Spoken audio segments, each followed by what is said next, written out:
Hey guys, it's Ben the Coin Geek at Old Pueblo Coin, and today I have an unboxing video for you, and it's something that's a little different. This is a group of errors. I'm super excited to show this to you because it's just really a cool group of error coins that I got in this 1977 quarter. You'll notice that on the reverse, the coin looks pretty good. It looks like it's got something wonky going on with the lower part there where it gets a little bit soft. Wonky is a technical term. You can see the softness all around the edge there. And then you've got this part here where we're going to go straight from copper to the nickel coating that is not copper. I just said nickel. I don't even think it's nickel. Now I'm losing my mind here. So this is called a layer missing, partially clad. They called it a mint state 66. And it's really quite intriguing just because of all the different things going on there. That whole section down here in the corner that looks like it was damaged as it went through a feeder. So if you've ever noticed that the coins that we would probably call them sandwiched today. We use the term sandwich sometimes. They have that copper core, and then they have the outer layer to it. So this is when that outer layer gets stripped off and peeled away. All right, next up, now here's a nickel that at first blush you may think had the same thing happen because there's no silver on the outside, but then you realize that the nickels don't actually have a core like the quarters and dimes and half dollars do. So they're actually the only one without a core because technically today the pennies have a zinc core. So this is actually struck on a 1 cent blank planchet. Also a mint state 66, a high grade piece. Quite lovely. You can just make out part of the date here. You can make out the bottom of an 8 and a 1, 1981.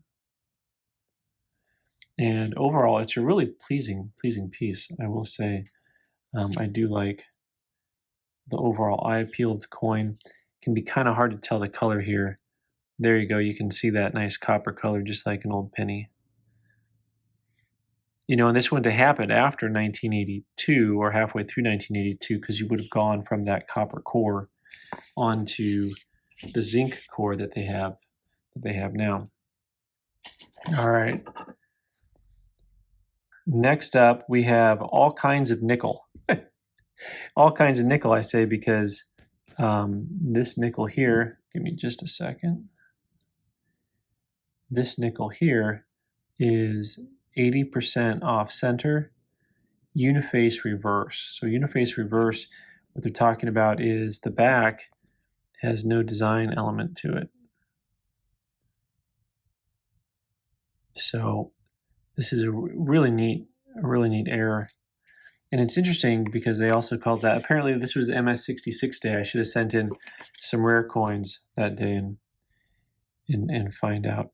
So what's fascinating is now this piece here, they call mint error unk details damaged, struck 80% off center. I'm really kind of fascinated with it because actually I don't think this is what you would call damaged at all. It's clearly an MS66. But having said that, I think they're talking about at the end here, the fact that you have a similar effect to the other coin, but then it's kind of bent over. And I think they're calling that bent over aspect damage. But what's interesting to me about that is you see there's like some lettering or something on the edge or something from a feeder or something is going on there. So I don't think I would call that damaged at all.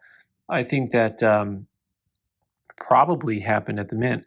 And I'll tell you also, I think there was another set of marks right there on the edge, and you can see it right on the edge of the planchet there. Almost looks like lettering.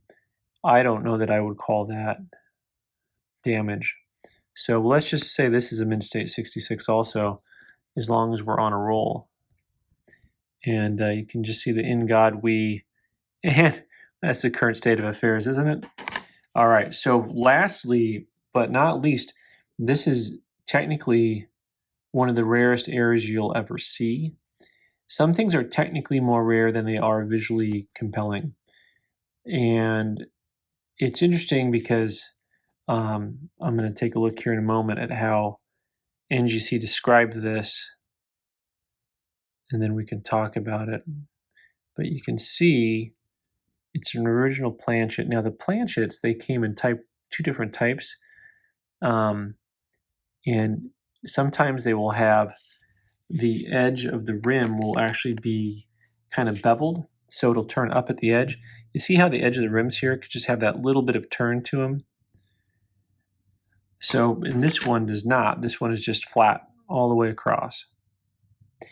So NGC called this 90% silver dime defective blank mint error. So they didn't grade it, which I found fascinating. Also calling it a defective blank. So sometimes you'll have what's called a clipped planchet.